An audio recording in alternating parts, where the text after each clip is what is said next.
ಓಂ ಶ್ರೀ ಗುರುಭ್ಯೋ ನಮಃ. ಹರಿಃ ಓಂ. ಓಂ ಕಾತ್ಯಾಯನಾಯ ವಿದ್ಮಹೇ ಕನ್ಯಾಕುಮಾರಿ ಧೀಮಹಿ ತನ್ನೋ ದುರ್ಗಿ ಪ್ರಚೋದಯಾತ್. ಓಂ ಶ್ರೀ ಶಿವಂ ಗುರುಭ್ಯೋ ನಮಃ. ಆತ್ಮೀಯ ವೀಕ್ಷಕರಿಗೆಲ್ಲರಿಗೂ ಕೂಡ ಚಂದ್ರಶೇಖರ್ ಮಾಡುವಂತಹ ಆತ್ಮೀಯ ನಮಸ್ಕಾರಗಳು. ಎಲ್ಲರಿಗೂ ಕೂಡ ಜ್ಯೋತಿರ್ಮಯ ನಾಡಿ ಆಸ್ಟ್ರಾಲಜಿ ಯೂಟ್ಯೂಬ್ ಚಾನಲ್ಗೆ ಸ್ವಾಗತವನ್ನು ಬಯಸ್ತಾ, ನಾವು ಈ ದಿನ ಕ್ರೋಧಿ ನಾಮ ಸಂವತ್ಸರದ ಸ್ವಾತಿ ಮಳೆಯ ಒಂದು ವಿಚಾರಗಳನ್ನು ತಿಳಿದುಕೊಳ್ಳುವಂಥ ಒಂದು ಪ್ರಯತ್ನವನ್ನು ಮಾಡೋಣ. ನೋಡಿ, 23/10/2024ರಿಂದ 6/11/2024 ಕೂಡ ಸ್ವಾತಿ ಮಳೆಯ ಒಂದು ವಿಶೇಷತೆ ಇರುವಂಥದ್ದು, ಸ್ವಾತಿ ಮಳೆಯ ಒಂದು ನಿರೀಕ್ಷೆಯನ್ನು ನಾವು ಮಾಡಬಹುದಾಗಿರುತ್ತೆ.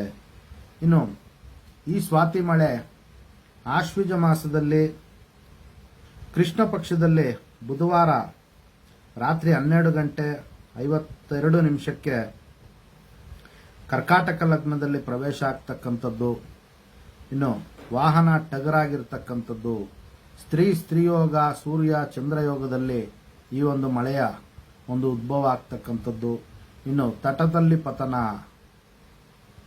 ಹೂಗಾರ ಮನೆಯಲ್ಲಿ ವಾಸವಾಗಿರ್ತಕ್ಕಂಥದ್ದು ಈ ಒಂದು ಮಳೆಯ ದೇವತೆಯ ಒಂದು ಆವಾಸ ಸ್ಥಾನ. ಈ ಒಂದು ಸಂದರ್ಭದಲ್ಲಿ ಹೂಗಾರ ಮನೆಯಲ್ಲಿ ವಾಸವಾಗಿರ್ತಕ್ಕಂಥದ್ದು. ಇನ್ನು ಈ ಮಳೆ ಜಲಲಗ್ನದಲ್ಲಿ ಪ್ರವೇಶ ಆಗಿರೋದ್ರಿಂದ ಜಲಕಾರಕರಾದಂತಹ ಚಂದ್ರಗ್ರಹರು ಕೂಡ ಕಟಕ ರಾಶಿಯಲ್ಲಿ ಸ್ಥಿತರಾಗಿರೋದ್ರಿಂದ ಮತ್ತು ಮಂಗಳ ಗ್ರಹರ ಒಂದು ಸಂಯೋಗವನ್ನು ಹೊಂದಿರೋದ್ರಿಂದ ಸಾಧಾರಣ ಪ್ರಮಾಣದಲ್ಲಿ 75% ಮಳೆಯಾಗುವಂತಹ ಒಂದು ಸಾಧ್ಯತೆಗಳು ಅತಿ ಹೆಚ್ಚಾಗಿರುತ್ತೆ. ಶನಿ ಕೂಡ ಸ್ವಕ್ಷೇತ್ರದಲ್ಲಿರೋದ್ರಿಂದ ಸ್ವಲ್ಪ ಹೆಚ್ಚಿನ ಪ್ರಮಾಣದಲ್ಲಿ ಮಳೆಯಾಗುವಂತಹ ಒಂದು ಸಾಧ್ಯತೆ ಇರುತ್ತೆ. ಇನ್ನು ಪೂರ್ವ ಭಾರತ ಮತ್ತು ಪೂರ್ವ ಕರ್ನಾಟಕದಲ್ಲಿ ಅತಿ ಹೆಚ್ಚು ಮಳೆಯಾಗುವಂಥದ್ದು.